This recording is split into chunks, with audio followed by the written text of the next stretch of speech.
So a direct response to that. Yeah. Which does sort of make you think, you know, you're saying about Sharon for 35 years, you think, well, that pressure you think would go after time, or you would deal with it. Anyway, we're gonna talk about this after the break. We're away for 2 minutes, but we will be back soon when we're joined by a man who's got plenty to say. He's got lots of news and gossip for us, media man Max Clifford, plus the Sugababes will be performing live. We'll be back soon.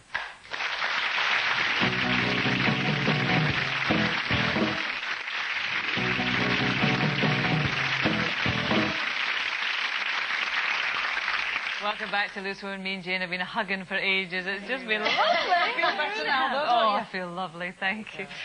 She made me pay her £17.50. Still to come today, the Sugababes, their brand new single, Push the Button, is out today, and they'll be singing it live before the end of the show. They'll probably ask me to join in. I don't know if I will or not.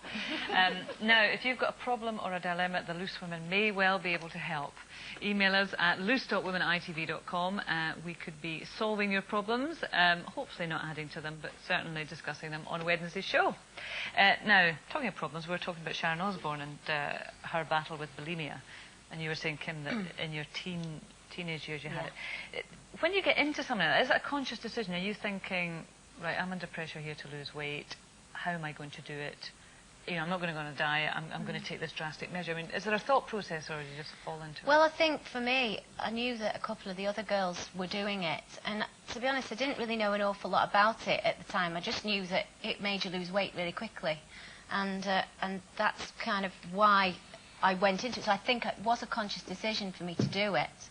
But then it kind of, it's just a cry for help, really, I think, because you're just so insecure about yourself because someone's made you feel that intimidated about the way you look. And I think at 15 and 16, you've got that kind of funny feeling about yourself anyway, bodily, and you kind of, then to have someone tell you that you're overweight is kind of, it's a hard thing to take in, I think. I think particularly at that age you're vulnerable, aren't you? Yeah. But, you know, as you get older, you would hope that you would kind of develop a maturity to get beyond that, wouldn't you? Yeah, I worked, most people know I worked on the ships for an awful long time, and we had to be a certain size, and the dancers had to be a certain size, and if you put weight on, you were off the ship, because you couldn't fit in the costumes, basically. But I was very good with a needle, and I used to just alter mine, so that they didn't notice that I put weight on. What were your dresses? But I actually rebelled. For my whole career, I've had people saying to me, lose weight, you're too fat, lose weight, you're too fat. And I've As boldly as that? Absolutely. In this industry, that's what you have to put. So you just went against it, I went completely against it. That's the same thing, though, isn't it, really? If someone's telling you, if you get bulimia and anorexia because it's like a form of control, like you're controlling yourself and controlling your weight, all you're doing is you're saying, you're not going to control me by saying I need to be thinner, so I'm going to get fatter, so I can be in control. It's I didn't get fatter, I just didn't get thinner. I just stayed the same. I was a 12, 14. You just said you had to alter your dresses to get bigger because you would get fatter. She's not letting you off the hook on this one. You see? Right. I did sort of put a little bit on, but when you're eating 18 meals But a day is it about control? I mean, like, with anorexia and bulimia, they're always put, well, they tend to be put in the same sort of bag, and I don't know whether that's right or wrong. I can kind of see it more with anorexia, that people seek to control, maybe they feel they've lost control with other aspects of their life, and so food's the only thing they control. But I'm not sure that, is that the same with bulimia or not, or is it much more direct, I want to lose weight, there's an effective way to do it? I think it can start off like that. I know a few people who have thought, you know, an easy way to lose weight and not stop eating is to just throw it up after you've eaten it. Now, I'm not dissing it and saying that it's not a serious problem, and it probably is for a lot of people. With Sharon Osbourne, I can't see it because she's, you know, she's so seems to be in control of herself. You know, if it's just this one thing, why can't she just stop doing it? You know, she seems to be totally together now. Why does she have to keep doing it? An awful lot in her life. But but you can't say that people don't use it as a legitimate form of weight control. What she says in this book is that some people do drink, some people do drugs. With me, it's food. So the suggestion is that there's some kind of addictive personality there. There's some kind of, this is her little vice. Yeah, a lot of people who can't stop doing it, they do eat like giant amounts of food and then just puke it all up, which I think is, you know, I don't get it. I really don't understand it. And you know, it's just, for me, I just think it's a dreadful waste. But I think that most people with bulimia, I mean, you know, how many people comfort eat when they're upset? It's always, you know, you reach for the ice cream or you reach for something as comfort. And, you know, that's not an excuse and I'm not condoning it. But what I'm saying is that it's an insecurity. It's people that feel very insecure. They eat for comfort, and then in order so that they're not putting on weight, they're making themselves sick. And I think that's the way it works. So it is used as a form of weight control. I do know a couple of people who are occasional bulimics. Occasionally they eat too much, occasionally they throw up. And if that's not being used as a form of weight control, I don't know what is. Yeah, but there's always a spectrum of people, aren't there? And I mean, I think bulimia is recognised as a health problem. I mean, I don't think I'm sure the it medics is. I'm would sure there's recognise serious... it. And because some people abuse it doesn't mean that people don't get into trouble with it. Anyway, let's move on. Let's see what our guest has to say on this. As the media guru at the centre of our celebrity-obsessed nation, I'm sure he's encountered plenty of addictive personalities over the years.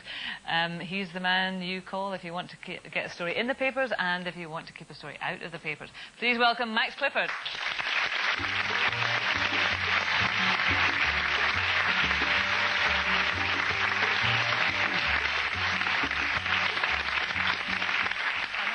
Hi Max, how are you? I'm very well, and you? Very well, thank you. Good. We're just talking about Sharon Osbourne then, I was thinking, Simon Cowell's a client of yours, isn't he? Mm-hmm. That feud between them, is that real or is that one of these things that... Some of the time. Is it? Yeah, I think it's got better now. The first series, it got pretty dreadful at times.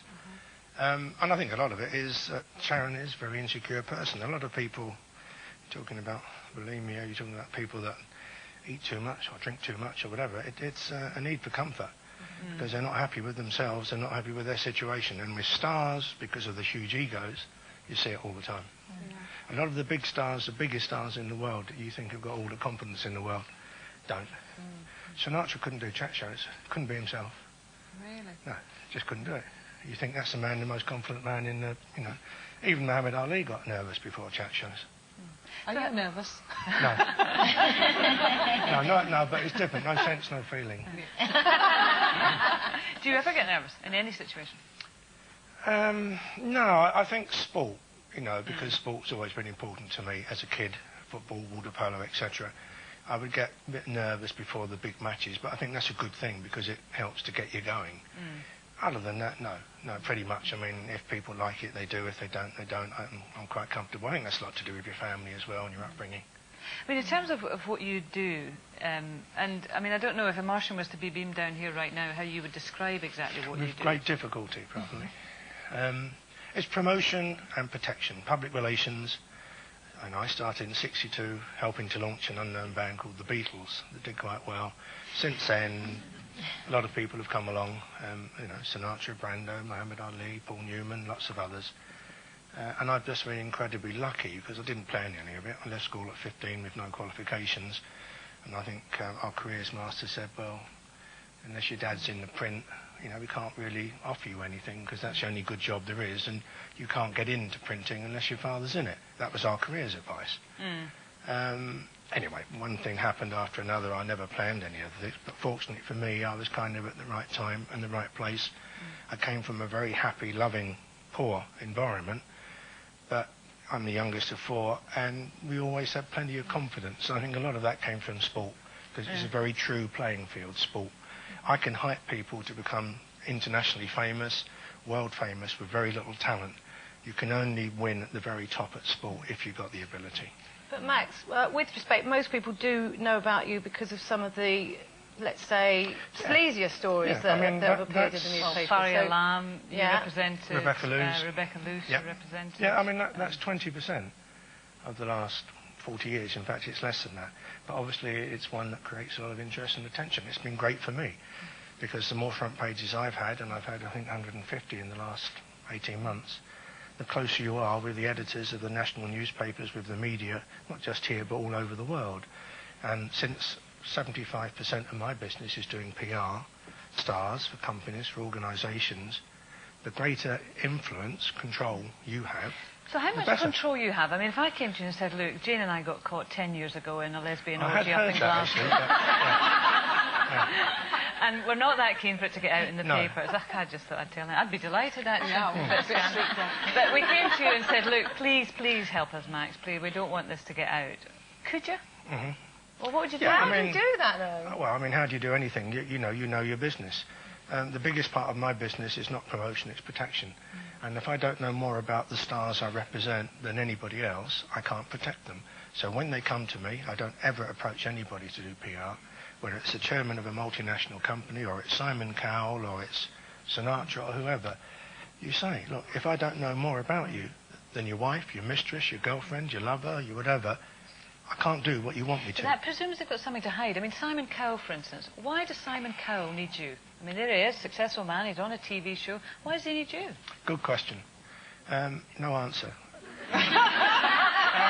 I'll tell you exactly why. When Simon came to me 4 or 5 years ago when he was unknown, other than in the music industry, he said, Max, I've had a very lively 20 years. There's a very good chance that this television show is going to work. I know there's going to be ladies from all over the place that might be coming forward, whatever. Can you control it for me? And that's how it started. I mean, he's a single guy. Ladies come Well, forward he's not and a say single he's a guy. stud. Who cares? He has a regular girlfriend. All right, And has done for the last